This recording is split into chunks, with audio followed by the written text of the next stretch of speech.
जोमेटो 12 लाख तो वहीं Swiggy 15 lakh orders हर दिन डिलीवर करता है।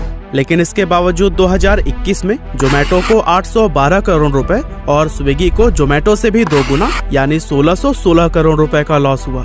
तो आखिर ऐसी क्या वजह है कि हर दिन लाखों ऑर्डर्स डिलीवर करने के बाद भी ये दोनों कंपनियां घाटे में ही जा रही हैं? क्या इससे निकलने का कोई रास्ता भी है या ये दोनों भी और यूनिकॉर्न स्टार्टअप्स की तरह बर्बाद होने के कगार पर हैं? चलिए सब कुछ जानते हैं आज के इस वीडियो में। तो दोस्तों, जोमेटो और स्विगी के लॉसेस और उनकी वजह को समझने के लिए सबसे पहले जानते हैं कि आखिर इन कंपनियों की शुरुआत कैसे हुई। असल में जोमेटो की शुरुआत हुई साल 2008 में, जब जोमेटो के फाउंडर दीपेंद्र गोयल IIT दिल्ली में पढ़ाई कर रहे थे। उस दौरान उन्होंने एक प्रॉब्लम बहुत ज्यादा फेस की, जो थी रेस्टोरेंट से खाना ऑर्डर करना। उन्होंने नोटिस किया कि ये प्रॉब्लम सिर्फ उनकी ही नहीं थी, बल्कि उनके सारे दोस्त भी अपनी पसंद का खाना ऑर्डर करने में प्रॉब्लम फेस कर रहे थे और उन्हें बार बार अलग अलग रेस्टोरेंट को कॉल करके ऑर्डर देना पड़ता था। ये सब देखने के बाद उन्होंने सोचा कि क्यों ना कोई ऐसा प्लेटफॉर्म बनाया जाए जिसकी हेल्प से लोग आसानी से अपनी पसंद का खाना किसी भी रेस्टोरेंट से ऑर्डर कर सके, वो भी बिना किसी फोन कॉल के। और इसी आइडिया के बेसिस पर उन्होंने फूडी बे नाम की अपनी एक वेबसाइट बनाई, जिसे साल 2010 में बदलकर जोमेटो कर दिया गया। अब शुरुआत में इंटरनेट के यूजर्स बहुत ज्यादा नहीं थे, इसीलिए ये वेबसाइट उस समय तक कुछ खास कमाल नहीं दिखा पाई। लेकिन समय बीतने के साथ जब इंटरनेट सस्ता हुआ और इसकी पहुंच बढ़ी, तब लोगों ने ऑनलाइन फूड ऑर्डर करना भी शुरू कर दिया। अब जोमेटो के पास ग्रो करने के लिए भारत की पूरी मार्केट ओपन थी, क्योंकि उस समय तक उनका कोई भी कॉम्पिटिटर इंडिया में मौजूद ही नहीं था।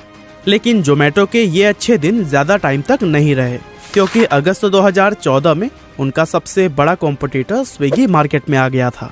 अब शुरुआत में तो स्विगी पर भी सिर्फ 25 रेस्टोरेंट ही लिस्टेड थे, लेकिन 2019 आते आते इसने मार्केट में इतनी तेजी से अपने पैर पसारे कि रेस्टोरेंट का ये नंबर 40,000 को क्रॉस कर गया। और बस यहीं से शुरू हुई दोनों के बीच नंबर 1 पोजीशन पर कब्जा करने की लड़ाई। अब ये दोनों कंपनियां नंबर 1 बनने के लिए क्या क्या कर रही हैं, इसे समझने से पहले चलिए हम ये जान लेते हैं कि इनका बिजनेस मॉडल क्या है और ये पैसे कैसे कमाते हैं। तो बेसिकली देखा जाए तो इन दोनों ही कंपनीज का बिजनेस मॉडल लगभग सेम कॉन्सेप्ट पर काम करता है, जिसमें ये 3 मेजर बिजनेस सेगमेंट से पैसे कमाती हैं। पहला है फूड डिलीवरी सर्विस, दूसरा है एडवर्टाइजिंग सर्विस और तीसरा है business consultancy service. Food delivery business में ये दोनों ही कंपनीज कस्टमर के खाने का ऑर्डर लेकर उसे चुने गए रेस्टोरेंट से कस्टमर के घर तक पहुंचाने का काम करती हैं और अपनी इस सर्विस के बदले में कंपनी हर ऑर्डर पर अपना कमीशन लेती हैं। वहीं एडवर्टाइजिंग सर्विस में ये अपने प्लेटफॉर्म पर ऐड चलाकर पैसे कमाती हैं, यानी कि अगर आप जोमेटो या स्विगी की ऐप पर किसी डिश को सर्च करते हैं तो आपको कुछ रेस्टोरेंट सबसे ऊपर दिखाई देते हैं। अब उसको नंबर 1, 2 या 3 पर शो करने के लिए या फिर किसी रेस्टोरेंट की ऐड लगाने के लिए जोमेटो या स्विगी उस रेस्टोरेंट से पैसे चार्ज करते हैं। अब बात करें बिजनेस कंसल्टेंसी सर्विस की, तो स्विगी या जोमेटो के पास ये सारी जानकारी मौजूद होती है कि कौन से स्टेट के कौन से हिस्से में कौन सा फूड आइटम लोग सबसे ज्यादा पसंद करते हैं। इस तरह से अगर आप कोई नया रेस्टोरेंट ओपन करके उसे जोमेटो से जोड़ते हैं तो वो आपको बताएंगे कि आपको किस तरह के डिशेज रखनी चाहिए और उनका प्राइस क्या होना चाहिए, ताकि ज्यादा से ज्यादा कस्टमर्स को अपनी तरफ अट्रैक्ट किया जा सके। अब इस तरह ऊपर से देखकर इनका बिजनेस मॉडल काफी कमाल का लगता है और इसी मॉडल पर इन्वेस्टर्स ने भी इन कंपनीज में खूब पैसे इन्वेस्ट किए हैं। अगर हम स्विगी की बात करें तो इसके लॉन्च होने के 1 साल बाद ही यानी 2015 में इन्वेस्टर्स ने इसमें $2 मिलियन की फंडिंग की थी। और वहीं जोमेटो को उसका पहला इन्वेस्टर 2010 में मिला था, जो थे भारत के फेमस इन्वेस्टर और बिजनेसमैन संजीव बिखचंदानी, और उन्होंने इस कंपनी में $1 मिलियन की फंडिंग की थी। इस तरह से इन दोनों ही कंपनीज के बेहतरीन बिजनेस मॉडल को देखकर कई और इन्वेस्टर्स ने भी बढ़ चढ़कर अपने पैसे इन्वेस्ट किए हैं। मगर इसके बावजूद भी आखिर ऐसी क्या वजह है कि जोमेटो और स्विगी सिर्फ एक लॉस मेकिंग कंपनी ही बनकर रह गया है। अब दोस्तों, अगर हम इसकी वजह जानने के लिए इंडिया की फूड डिलीवरी मार्केट का कंपैरिजन यूएस के मार्केट के साथ करें तो पता चलता है कि 2020 में इंडिया की जो फूड डिलीवरी मार्केट $3 बिलियन की थी, वो 2025 तक $13 बिलियन को क्रॉस कर जाएगी।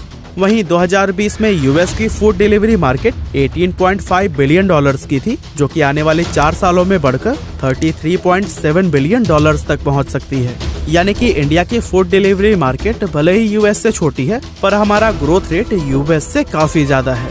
मगर एक चीज जिसमें इंडियन मार्केट यूएस से काफी पीछे रह जाती है वो है एवरेज ऑर्डर वैल्यू। और फिलहाल इंडिया में स्विगी और जोमेटो के लिए यही उनके लॉस का सबसे बड़ा रीजन है।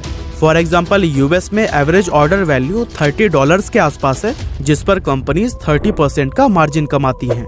वहीं इंडिया में एवरेज ऑर्डर वैल्यू सिर्फ $5 है, जिस पर कंपनीज बड़ी मुश्किल से मैक्सिमम 20% का मार्जिन अर्न कर पाती हैं।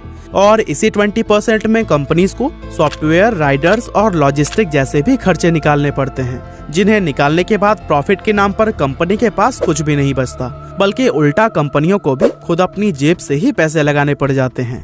एक रिपोर्ट से पता चलता है कि जोमेटो या स्विगी जितने भी ऑर्डर्स डिलीवर करती है ना, उनमें से मैक्सिमम ऑर्डर पर उन्हें लॉस का ही सामना करना पड़ता है। अगर हम इनके 2020 में हुए लॉसेस की बात करें तो जोमेटो को 2367 करोड़ और स्विगी को 3320 करोड़ रुपए का लॉस हुआ था।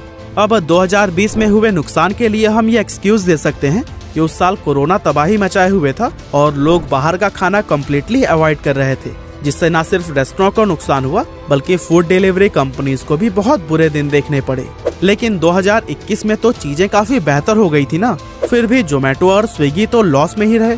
यहाँ तक कि इस साल जोमेटो को 812 करोड़ रुपए और स्विगी को भी 1616 करोड़ रुपए का नुकसान हो चुका है। लेकिन इतने सारे लॉसेस के बावजूद भी दोनों ही कंपनीज में नंबर 1 बनने की लड़ाई अभी भी जारी है, जिसकी वजह से ना ही ये फूड आइटम्स पर दिए जाने वाले ऑफर्स को बंद कर रहे हैं और ना ही इनके एडवर्टाइजमेंट में कोई कमी देखने को मिल रही है। अगर हम सिर्फ फूड आइटम्स पर दिए जाने वाले ऑफर्स की बात करें तो ये दोनों ही कंपनीज अक्सर लोगों को 30 से 40% का डिस्काउंट देते ही रहते हैं। हालांकि उन ऑफर्स में से काफी हद तक वो कवर भी कर लेते हैं, क्योंकि अगर कोई डिश रेस्टोरेंट में 100 रुपए की मिलती है तो जोमेटो या स्विगी पर उसका प्राइस 115 या 120 रुपए होता है। तो फिर यहाँ पर दिए जाने वाले आधे डिस्काउंट तो यही से वो कवर कर लेते हैं। इसके अलावा रेस्टोरेंट के मालिक को भी कस्टमर को रेस्टोरेंट में बिठाकर खाना खिलाने से ज्यादा प्रॉफिट उनके घर पर फूड डिलीवर करने में होता है। इसीलिए वो जोमेटो या स्विगी को 15 से 20% का स्पेशल डिस्काउंट भी देते हैं। यानी कि मान लीजिए किसी डिश का रेगुलर प्राइस 100 रुपए है तो फिर रेस्टोरेंट जोमेटो या स्विगी को वही सेम डिश 80 से 85 रुपए में देते हैं। इस तरह से ये कंपनीज अपना 30 से 40% तक का डिस्काउंट कुछ हद तक कवर करके नो लॉस नो प्रॉफिट के साथ फूड डिलीवर कर रही हैं।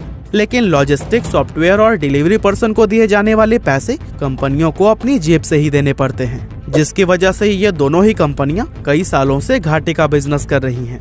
अब हर साल इन्वेस्टर्स तो यही उम्मीद लगाकर रखते हैं कि नेक्स्ट ईयर से स्विगी या जोमेटो प्रॉफिटेबल हो जाएंगे, लेकिन हर साल उन्हें निराशा ही हाथ लगती है।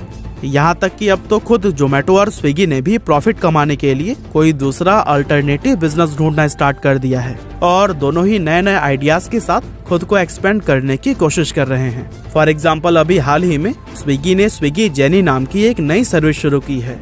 अब ये जेनी करता क्या है कि आप मान लो ऑफिस में कोई जरूरी फाइल ले जाना भूल गए हैं, लंच बॉक्स छूट गया है, फार्मेसी से मेडिसिन या फिर कोई ग्रोसरी आइटम मंगवाना है, तो फिर इन सारी चीजों को कम समय में उनकी लोकेशन पर पहुंचाने का काम स्विगी जेनी करता है।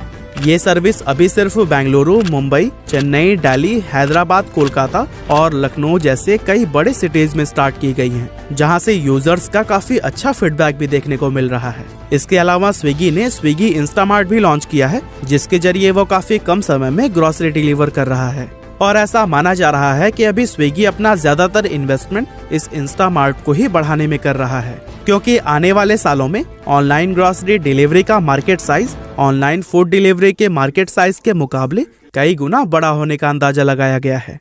अब अगर हम बात करें कि जोमेटो क्या कर रहा है, तो वो भी अभी जोमेटो इंस्टा सर्विस से 10 मिनट का डिलीवरी ऑप्शन लेकर आया है, जिसके लिए उसने कई सारे डार्क स्टोर भी बनाए हैं। इस स्टोर में पहले से ही कुछ डिशेज बने बनाए तैयार रहते हैं और जब भी कोई ऑर्डर आता है तो खाने को गर्म करके उसे तुरंत डिलीवरी के लिए भेज दिया जाता है। इस तरह जोमेटो सिर्फ 10 मिनट के अंदर ही फूड डिलीवर कर पा रहा है। इसके अलावा जोमेटो के पास काफी सारे रेस्टोरेंट की इंफॉर्मेशन तो है ही, इसीलिए उसने उनकी जरूरतों को समझते हुए उनके साथ फूड डिलीवरी के अलावा एक नया बिजनेस शुरू किया है, जिसका नाम है हाइपर प्योर। यानी जोमेटो अब सिर्फ रेस्टोरेंट की बनाई हुई डिशेस को ही डिलीवर नहीं करता, बल्कि साथ ही वो हाइपर प्योर के जरिए उन डिशेस को बनाने में लगने वाले रॉ मटेरियल भी रेस्टोरेंट को सप्लाई करता है। इस सब के अलावा स्विगी की तरह ही जोमेटो भी ऑनलाइन ग्रोसरी मार्केट में अपने पैर जमा रहा है, जहां इस बिजनेस के लिए उसने ब्लिंकिट को एक्वायर किया है। तो इस तरह से काफी लंबे टाइम से लॉस में चल रहे जोमेटो और स्विगी अपने लॉसेस को कवर करके एक प्रॉफिटेबल बिजनेस बनने के लिए पूरी ट्राई कर रहे हैं। हालांकि ये कोशिश कितनी कामयाब हो पाती है, ये तो हमें आने वाले वक्त में ही पता चल